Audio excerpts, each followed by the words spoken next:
Assalamualaikum. Waalaikumsalam. Kenapa le? Anu Bah, kula nyalap kulkas teng ajeng niki. Madosi putrane sampean. Oh, padahal anakku metu awet disuwi le. Oh ngoten. Niki Ini lho Bah. apa ta? Badhe niki lho Bu Bah. Kula badhe nadhe kulkas niki. Oh, lagi kulkas ini awakku ngene.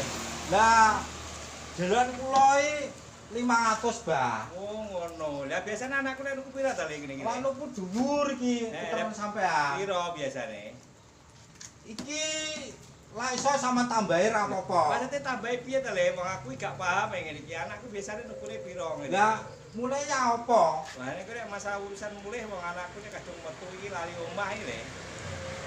Iki lho. Jek apik Bah iki. Cuma iki reget. Lagi dumbar sih kok iki. Oh, iya. Aku kemarin masalah urusannya iki aku gak paham wong iki sing diusahake anakku iki le. Ya awake dhewe ngene iki ya piye wong yang omahe awake dhewe wong tuwek ya wis butuhe sing penting wayah nyawarung karo anakku kae duwe. Lah ini iki Bah. Pinten-pinten jenengan watur Tapi kita gak genah regane masalah ngene iki ya, gak genah regane. Ya. Ya terus piye ta maksud iki? Ya maksudnya lah enten putrane biasane ngenten iki ditumbas.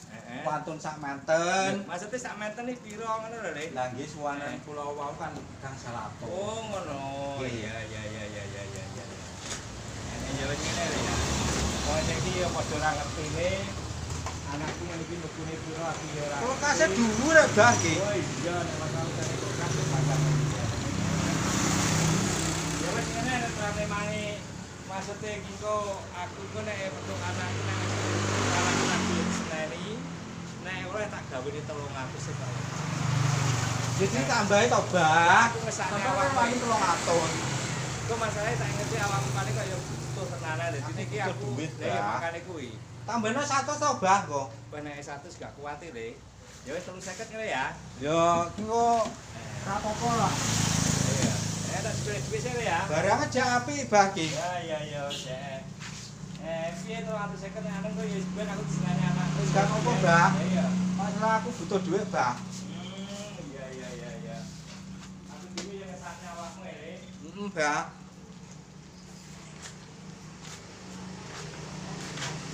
Ya kene duwite Le. Oh ya piye wong raya jeneng kabeh iki engko nek aku engko diseneni anakku ya wis sembuh wisan. Yo gak Bah. Kita jamin Bah iki kulkas apik. Kula matur suwun nggih Bah. Oh iya. Kula tak balik. Oh iya.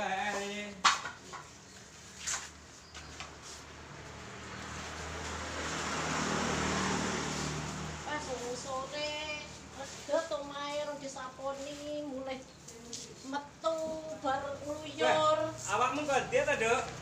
Niki wau nggih sembayang kula, Bah. Ya iya. Kon njupuk wesi. Lho lah. Ki ngono. Kok Maksudnya enek kulkas enek iki? wong adol kulkas aku ya ora gelem regane tapi wong-wonge maksa kon nuku, Duk. Lha sampeyan tuku piro? Sini tak tuku 350 ini kelarangan ora, Duk. Wah, biasa lah aku tuku lho ya 250 iki, Pak. Bah. Padahal terus piye iki wong bocahe paling ya kudu nangis aku dhewe ya gak mentolo. Ya iya. Lah jenengan beli kilo pripun kok mboten telepon kula? Padahal mbok lek mau bocah aku nyawang bocah iki mulah ngesakne omahe critane sing edok ya ganti beras, anake kulkas iki dawa rene. Ya sepurane sing akeh ndek tak dongak-dongakne karo Gusti Allah dijabahi. Muga-muga awakmu kok panggah dikeki opah Gusti Allah ya. Lah ya jenengan niku kok mboten sanjang kalih kula to, Bah. Iku ya gak pikiran aku ngebel awakmu sik saurunge. Dene aku nek wong bocah kaya ngono kuwi nyawange gak gampang mentalan lho maksud iki nyang ngono kuwi. Wis gak apa-apa, Bah, ya wis digawe pengalaman. Sesuk lah nek wong adol sama telepon aku tak aku. telepon sampean ya. Apa kon ninggal dhisik sesuk kon ngenteni aku. Padahal iki aku ora ngenteni awakmu tekone kapan karo Gusti Allah panggah diberkahi karo wong iki gampangane gak kudu duwe rasa-rasa nyalian. Alhamdulillah awake iki iki dia. Ya itu kemudian muga-muga sawake dhewe ujug-ujug kalau nulung oleh ya. Wis ra apa-apa, Mbah, wis gawe pengalaman